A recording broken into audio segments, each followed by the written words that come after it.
The afternoon light in Burlington carried the muted gold of early fall. Leaves swirled along the curb as Laura Bennett stepped out of her car, balancing 2 paper grocery bags against her hip. The air smelled faintly of rain and wood smoke, one of those quiet Vermont evenings that usually made her feel safe.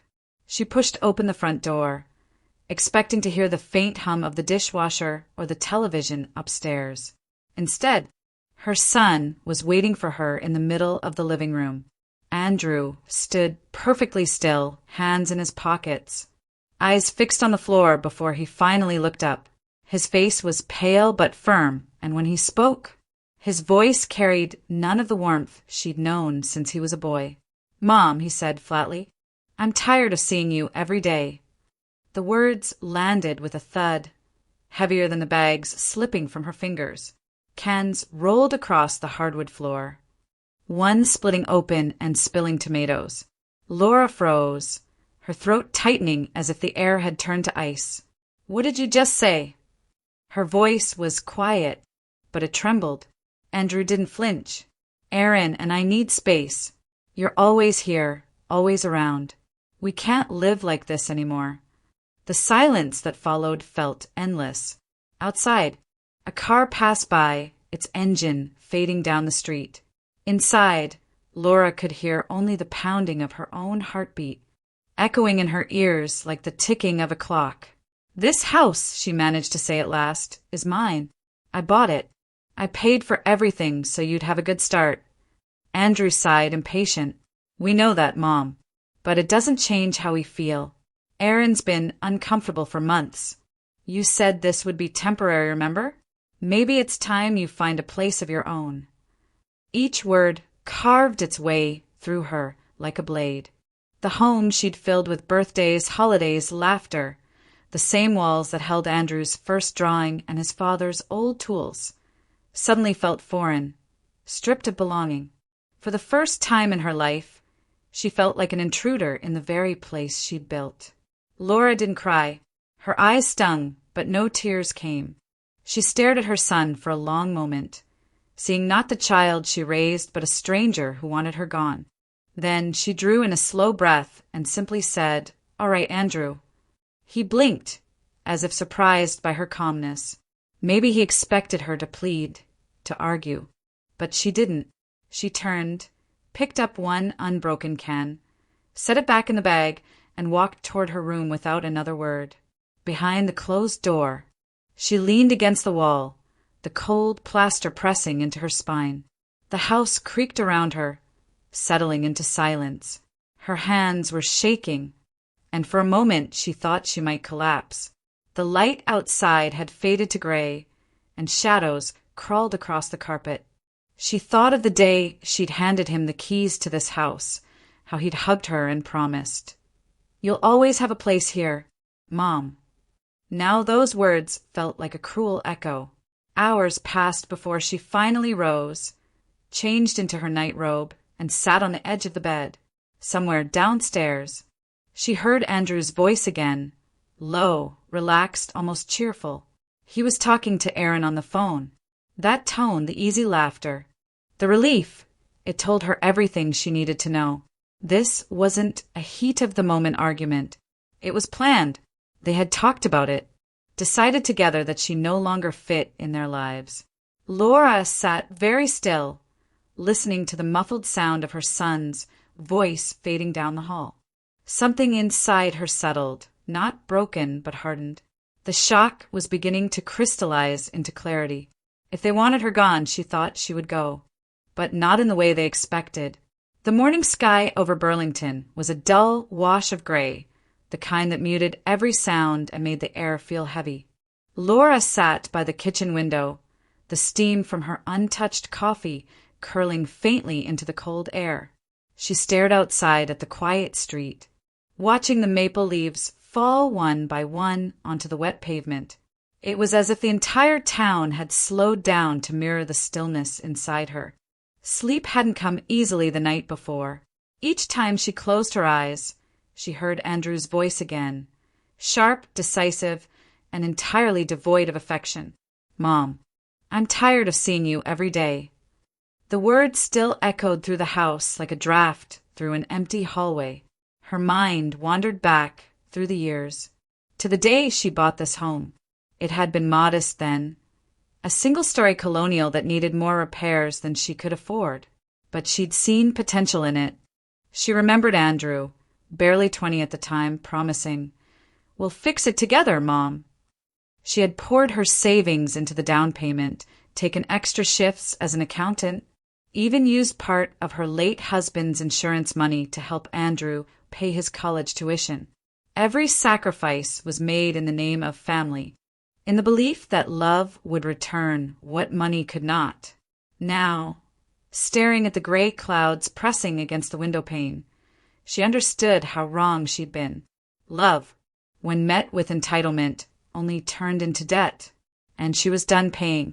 The kitchen clock ticked softly in the silence.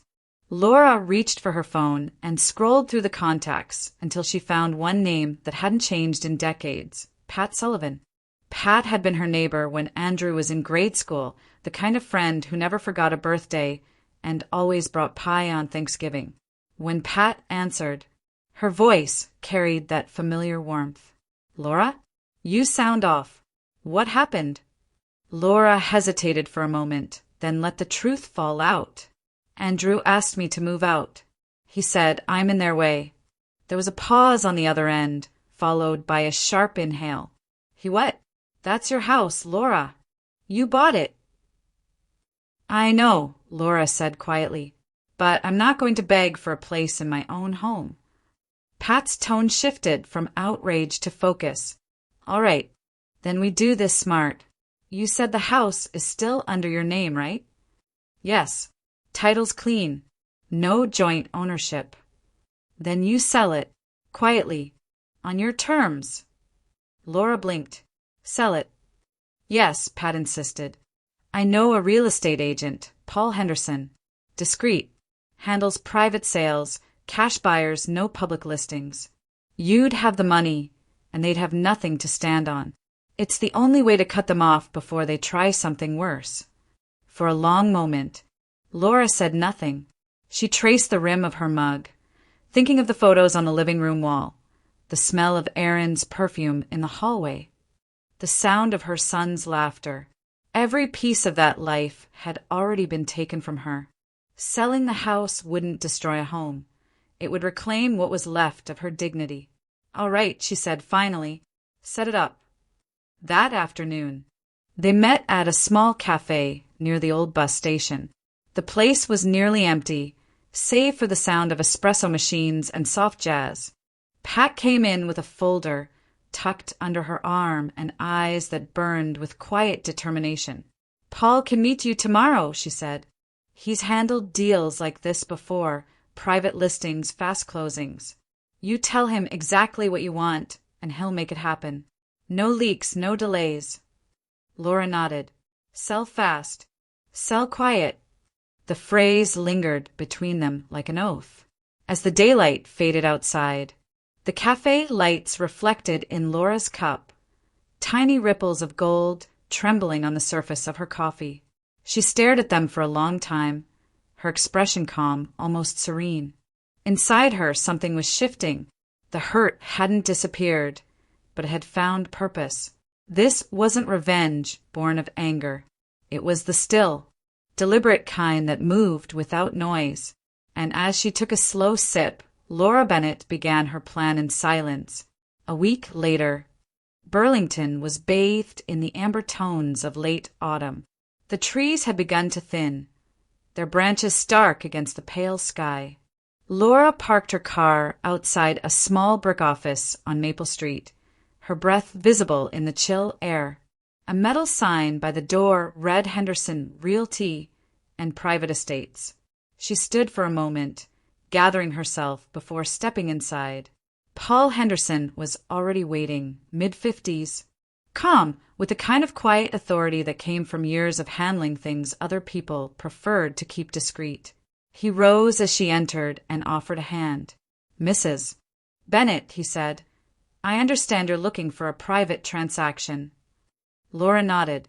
"I don't want any listings, no photos, no neighbors involved." I just want it done quietly." He gestured for her to sit, sliding a few papers across the polished oak desk. "That's exactly what I do. I've looked up your property. Title's clean, no liens, no joint ownership. It's entirely under your name." She exhaled slowly, relief mixed with sadness. Clean title. 2 words that confirmed what she already knew, that the house she built, the one her son now claimed as his, was still hers alone. Paul continued, "We'll target cash buyers. Professionals, investors, people who move fast. No open houses, no sign in the yard. I'll handle all communication directly with you." "That's what I want," she said, her tone steady. They went over the details: valuation, closing timeline, confidentiality agreements. When the final page was placed before her, Laura signed her name with a firm hand. The sound of the pen scratching against paper echoed faintly in the quiet room. Small, but decisive. As she rose to leave, Paul added, "Once we have an offer, everything can close within a week. Are you sure you're ready for this?" Laura gave a small, tired smile. "I've been ready for a long time." That evening, she sat at the kitchen table, a small notebook open before her. On the first page, she wrote in neat block letters, inventory. One by one, she listed every item she had bought with her own money. The Italian leather sofa she'd saved months for. The set of Japanese knives Andrew had once mocked her for caring about.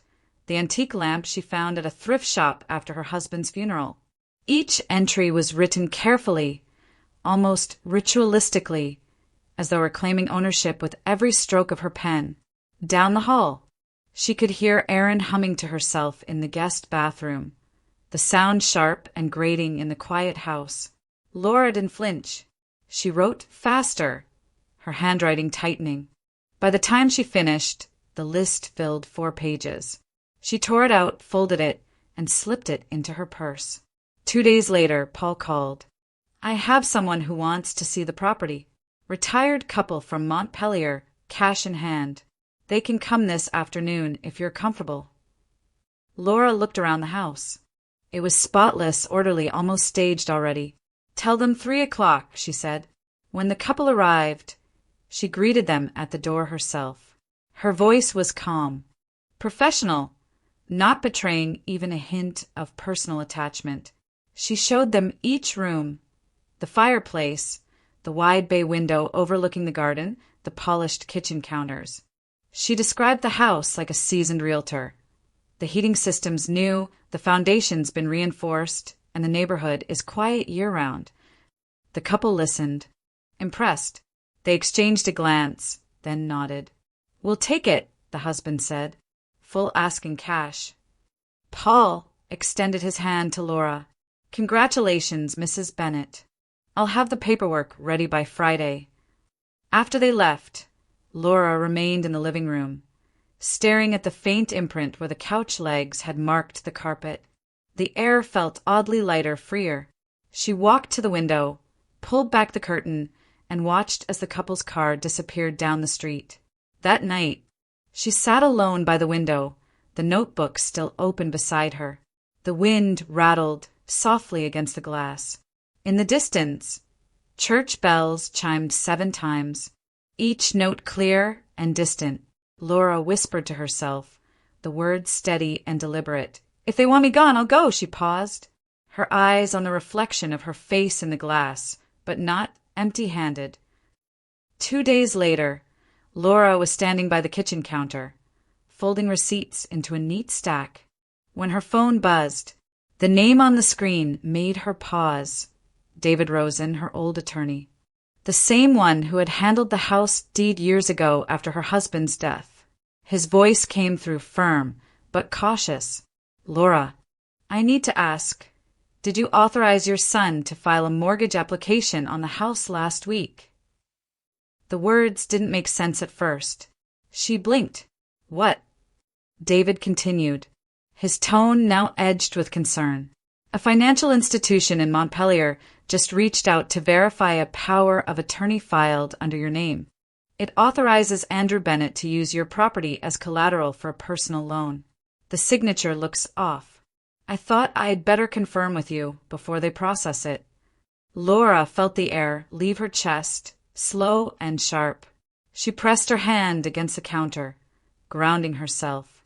No, I never signed anything like that. Ever. I suspected as much, David said. The document's a fake. It's been notarized badly, but the signature isn't yours. I'm sending you a scan right now. Moments later, the email appeared on her phone. Her name, Laura Bennett, was scrawled across the page, but the handwriting was sloppy. The B looped too wide, the tail uneven. It looked like a mockery of her real signature. Her stomach twisted, but her voice remained calm. What do I need to do? David didn't hesitate. Send me a sample of your verified signature, the one we have from the original deed transfer. I'll submit a formal report of forgery to the registrar's office. We can freeze any pending loan applications immediately. I'll do it now, she said, already walking to her desk. Her hands trembled slightly as she found the old folder marked Property, Deed 2012. Inside were the legal copies with her genuine signature, steady, measured, proud. She scanned the page, attached it to the email, and hit send. David's reply came 5 minutes later. Received. I'll file the report this afternoon. Don't worry, Laura. This is fraud, and it'll be stopped before it goes any further. She thanked him quietly before hanging up. For a long time, Laura sat there in silence, staring at the phone still in her hand. There was no shock now, no tears, only a cold, lucid clarity. It wasn't enough that Andrew wanted her gone. He wanted everything. The house, the value, even her name. That evening, she called Paul Henderson to update him. Paul, you should know something. My son tried to mortgage the house under a forged signature. Paul was silent for a beat, then exhaled slowly. I've seen this before. Desperate people do desperate things when money's involved. But don't worry. Once the sale is finalized and the title transfers, any false mortgage claim becomes void. It's legally impossible for him to touch it after that. Are you sure? Absolutely. The closing will seal everything.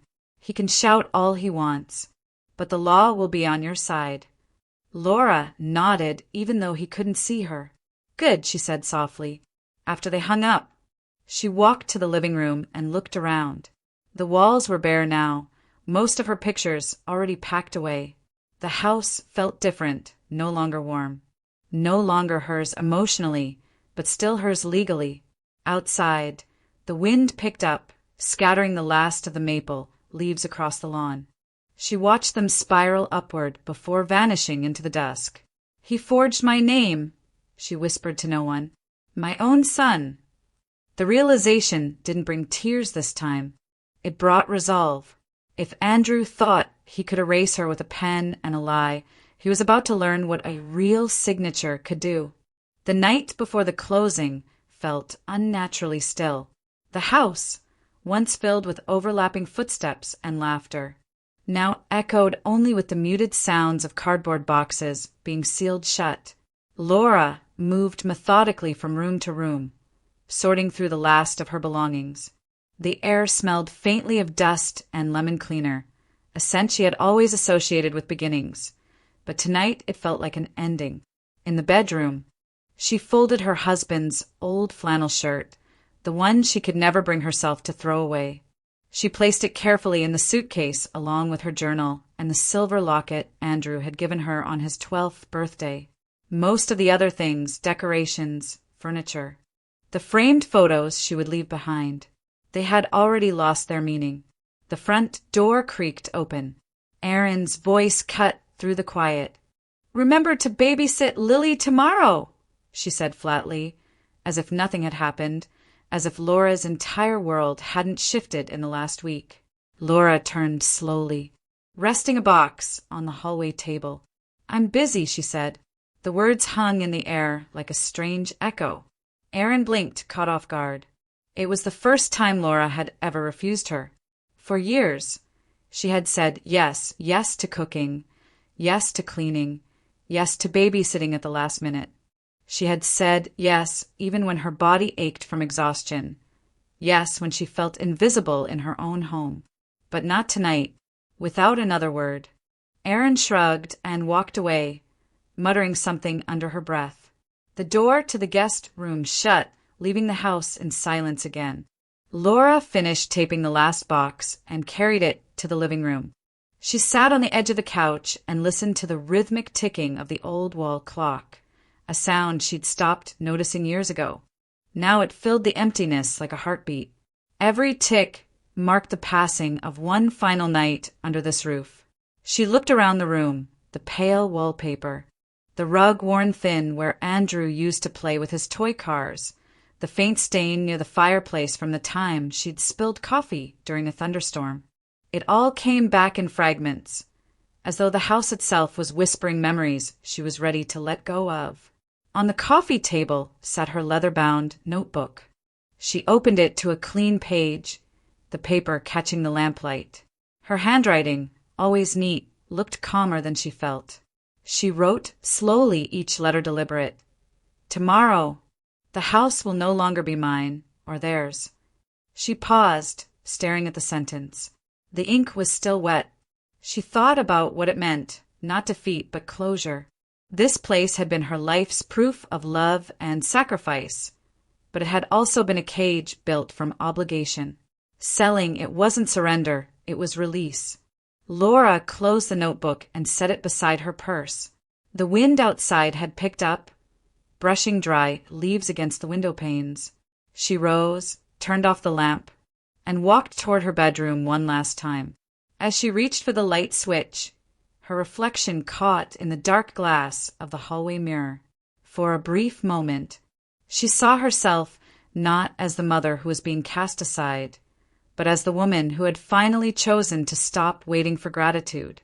Upstairs, the house creaked once more, its final exhale before dawn. The morning light crept slowly across the kitchen tiles, pale and cold. As Laura stood by the counter waiting for the coffee to finish brewing, the rich, bitter aroma filled the air, mingling with the faint sound of leaves scraping against the porch outside. She had been awake since before sunrise, her mind clear, her hand steady. Today, the house would no longer be hers, and that thought brought an unexpected calm. The coffee pot clicked off just as a sharp knock rattled the front door. 3 measured raps, firm. Official. Laura glanced at the clock, 7:42 a.m. No one decent ever came knocking that early without a reason. She wiped her hands on a towel and opened the door. 2 uniformed police officers stood on the porch, their breath visible in the crisp Vermont air. One held a folded document. "Mrs. Laura Bennett?" the taller officer asked. "Yes," she replied, her voice even. "I'm Officer Raymond. We've received a complaint filed by your son, Andrew Bennett, regarding alleged concealment of property and potential fraud. We're here to conduct a welfare and property check." For a brief second, Laura's heart gave one restrained thump, then steadied. She stepped aside and gestured toward the hallway. "Go ahead," she said quietly. "You'll find nothing illegal here." The officers exchanged a glance, but entered professional and polite. Their radios crackled faintly as they began inspecting the rooms. Upstairs, footsteps echoed. Erin appeared at the top of the staircase in a silk robe, hair unkempt, but face painted with a small, triumphant smile. "Oh," she said sweetly. "Officers, thank goodness you're here. I told Andrew something strange was going on. Boxes disappearing, papers missing." Laura didn't even look at her. She turned back to the kitchen, poured herself a cup of coffee, and stirred it slowly. "Everything missing," she said calmly, "belongs to me." Erin's smile faltered. The officers moved through the house methodically, checking drawers, the garage, and the filing cabinet where Laura kept her documents. One of them eventually returned to the kitchen, holding a folder. "Mrs. Bennett," he said, "we reviewed the title documents on file. According to the county records, This property is under your sole ownership. There's no joint deed or lien connected to Andrew Bennett or anyone else. Erin froze mid-step on the stairs. That can't be right, she blurted out. My husband, ma'am, Officer Raymond interrupted gently. The records are clear. The home belongs exclusively to Mrs. Bennett.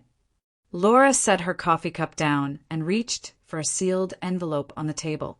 She laid it neatly before them. That, she said, is the signed sales contract. The property will officially transfer in 4 days. Until then, I'm still the owner, and I'm exercising my right to vacate anyone living here without authorization. The room fell silent except for the faint ticking of the wall clock. Erin's face drained of color. Andrew entered from the back door, still buttoning his shirt, confusion flickering into disbelief as he took in the scene. The officers, the envelope, the steady look in his mother's eyes. What's going on? Laura turned toward him, her tone soft but final. What's going on is that you and Erin have 4 days to find another place to live. He blinked as if he hadn't heard her correctly. You what? She met his gaze squarely. 4 days. That's generous, considering what you tried to do. The taller officer cleared his throat. Mrs. Bennett, everything appears lawful. We'll file this as a closed inspection. He gave a brief nod of respect. Ma'am. Thank you, officers, Laura said, her voice composed. You've been very kind.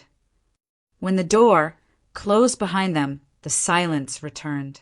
Andrew's hands hung uselessly at his sides. Erin's mouth opened, then shut again without a word. Laura picked up her cup and took a slow sip, the coffee now lukewarm but satisfying. By the time you realize what you've done, she said quietly, it'll be too late. Neither of them responded. There was nothing left to say. Outside, the wind stirred again, rattling the bare branches against the windows, like the house itself exhaling. Finally free of their voices, the next morning dawned sharp and cold. Sunlight cutting through the thin veil of fog that still clung to the Bennett house. Laura woke early, out of habit more than need, and moved quietly through the kitchen, setting the kettle on the stove. For the first time in years, the house didn't feel like home. It felt like a place she was watching from the outside, waiting for it to exhale her once and for all. From the living room came a faint rustling noise. She frowned. It wasn't the sound of footsteps, but the sharp shuffle of paper, drawers opening, things being moved. She set the kettle aside and walked toward the sound. When she stepped into the room, her heart sank. Though not from surprise, Andrew and Erin were there, crouched over the coffee table, piles of documents spread everywhere. The drawers from the small filing cabinet were yanked out, papers littering the rug. Erin was flipping through a folder, muttering under her breath. Laura's voice was steady. What do you think you're doing? Andrew barely looked up. We're looking for the sale papers. You're not thinking straight, Mom. You can't just sell the house. You're not in the right state of mind.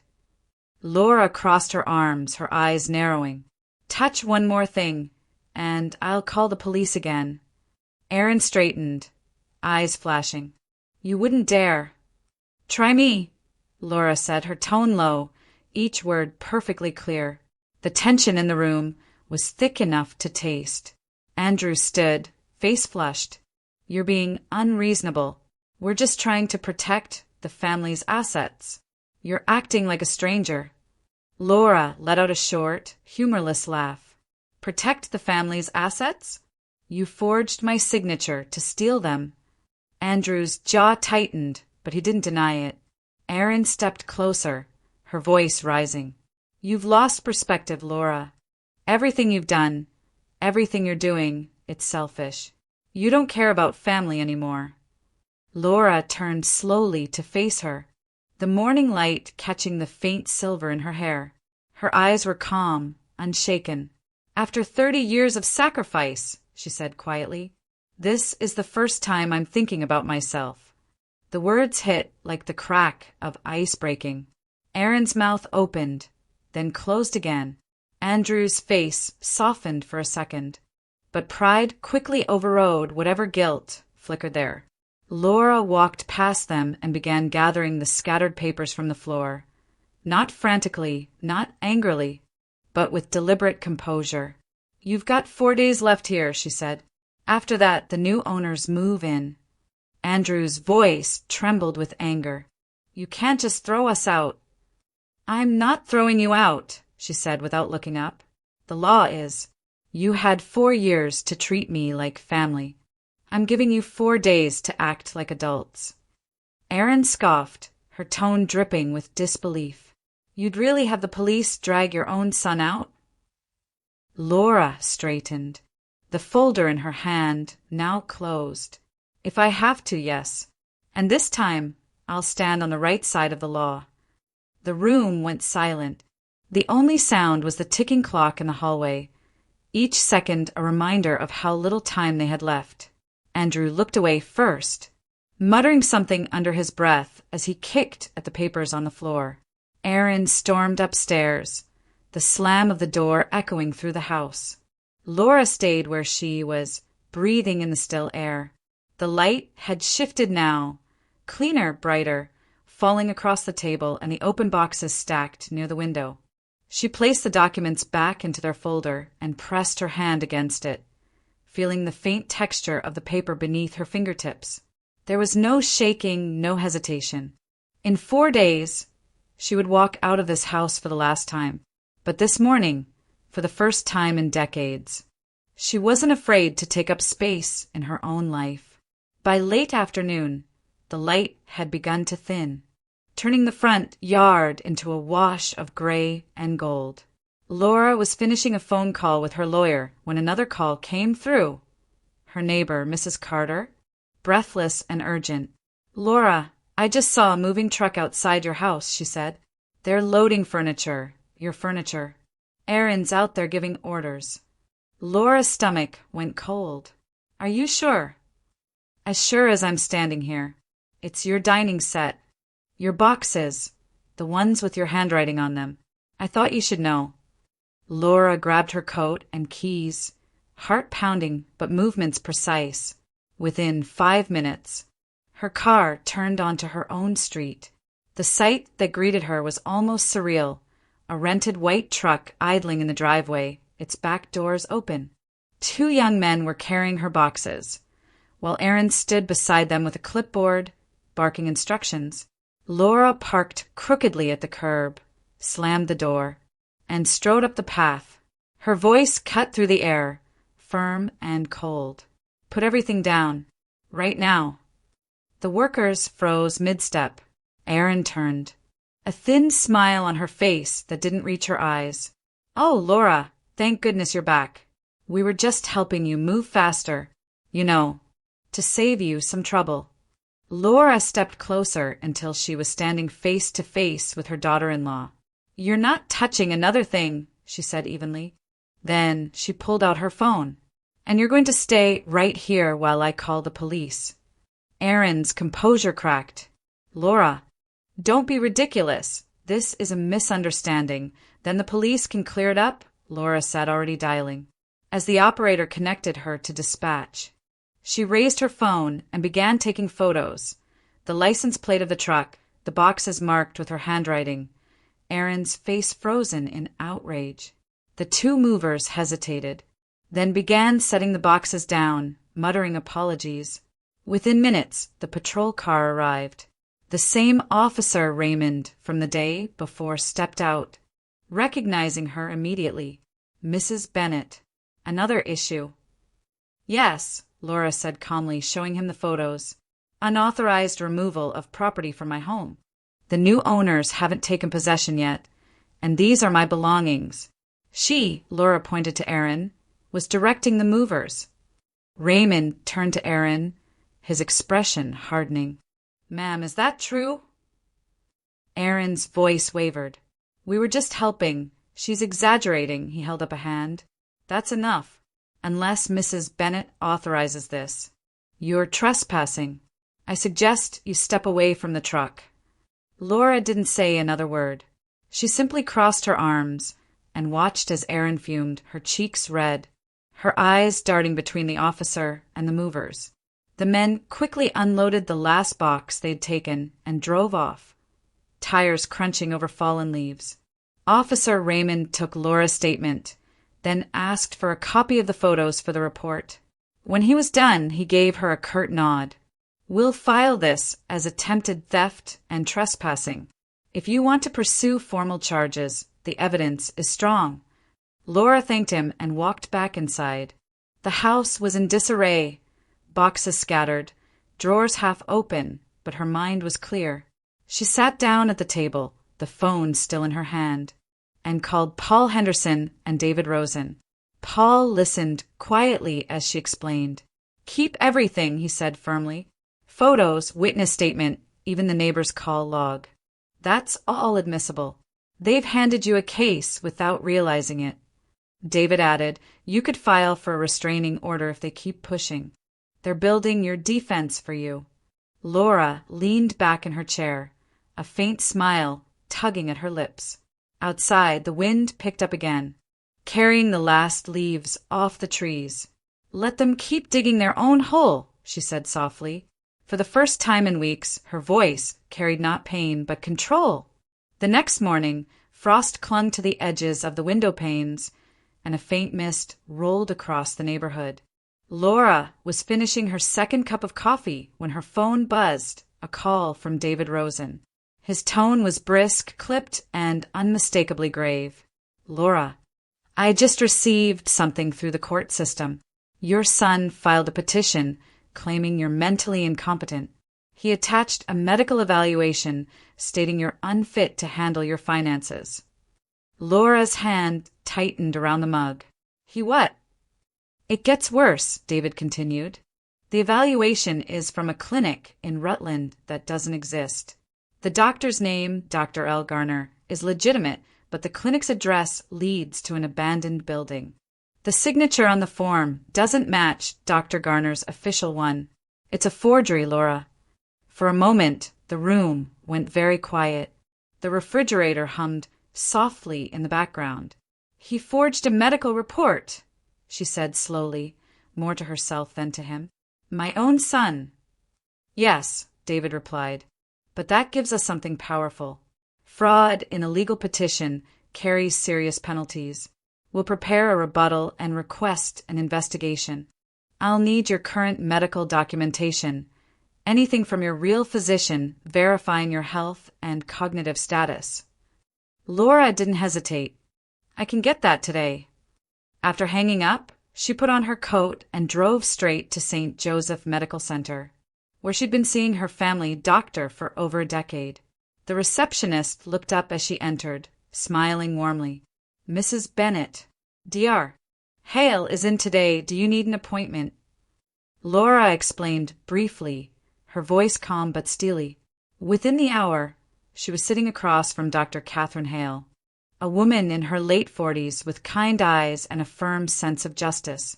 "He did what?" the doctor said, visibly appalled as Laura described the false report. "That's criminal, Laura, and you're perfectly fine. You always have been." Dr. Hale wasted no time. She printed a certified medical statement confirming Laura's full mental and physical competence, sealed it, and notarized the copy herself. "Give this to your attorney," she said. "And Laura, don't let them shake you. You're sharper than half the people in this town." By early afternoon, David Rosen had filed the counterclaim, complete with Dr. Hale's certification, screenshots of the fake clinic's website, taken down within hours, and a request for a formal investigation into forgery and perjury. Laura felt the weight lift, replaced by something cold and precise, resolve. But the day wasn't done testing her. At 4 p.m., there was another knock at the door. When she opened it, a woman in a gray coat stood outside holding a clipboard. "Good afternoon, ma'am. I'm with Burlington Social Services. We received an anonymous report suggesting you may be experiencing financial exploitation or cognitive decline." Laura stared for a heartbeat, then sighed softly. "Anonymous," she repeated. "Of course." She invited the woman in, polite but guarded. The social worker looked around, taking in the neatly packed boxes, the organized desk, the labeled folders. "You seem very composed for someone allegedly unfit to manage her affairs," she remarked lightly. "I like order," Laura said. "Would you like to see the documents proving I'm perfectly capable?" One by one, she laid them out, the sales contract for the house, the notarized title, the statement from Dr. Hale, and copies of her last 3 months of financial records. Everything was immaculate, time-stamped and signed. The social worker reviewed each page in silence, then looked up. "Mrs. Bennett, this all checks out. You're clearly competent, and there's no sign of financial abuse. Frankly, someone's trying to manipulate the system." Laura gave a faint smile. "And they'll fail." The woman nodded, closed her folder, and left with a sympathetic glance. As the door clicked shut, Laura stood in the middle of her quiet, half-empty house, listening to the echo of her own heartbeat. For the first time in years, she wasn't defending herself from chaos. She was controlling it. Her son had tried to use lies and paperwork to erase her.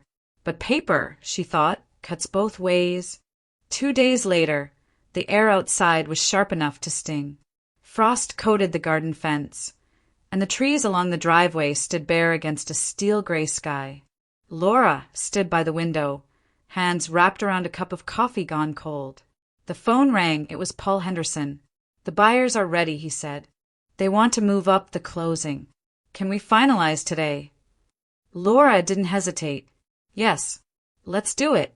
By noon, the mover's truck pulled up to the curb. She watched them load the last of her boxes while the clock ticked toward 4. The air hummed with quiet finality. Then the front door burst open. Andrew and Aaron rushed in, their voices echoing through the nearly empty house. "What the hell is going on?"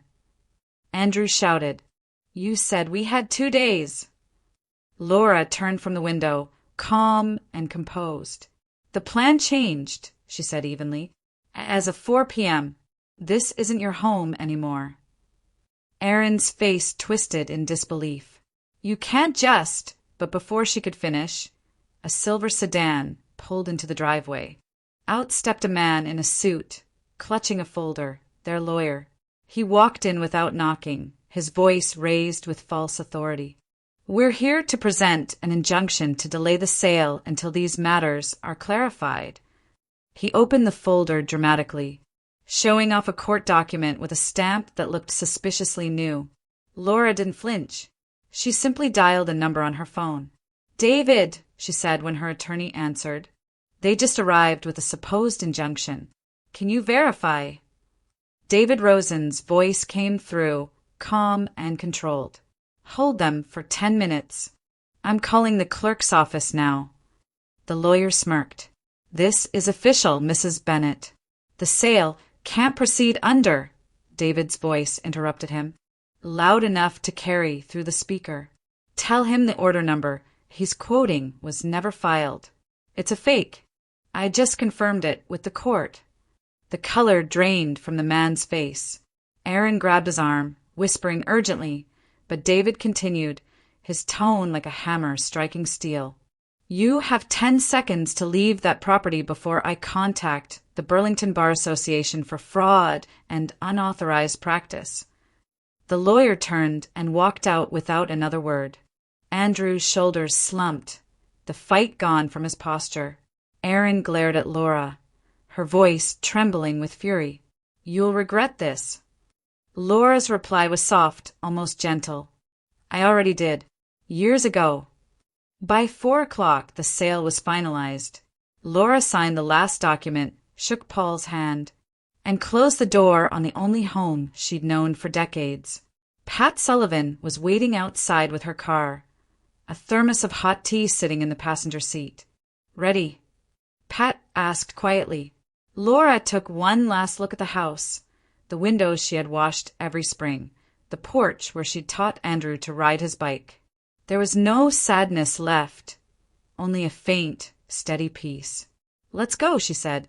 They were halfway across town when Laura's phone buzzed again. Unknown number. She answered, and a familiar voice greeted her. Mrs. Bennett, this is Detective Monroe.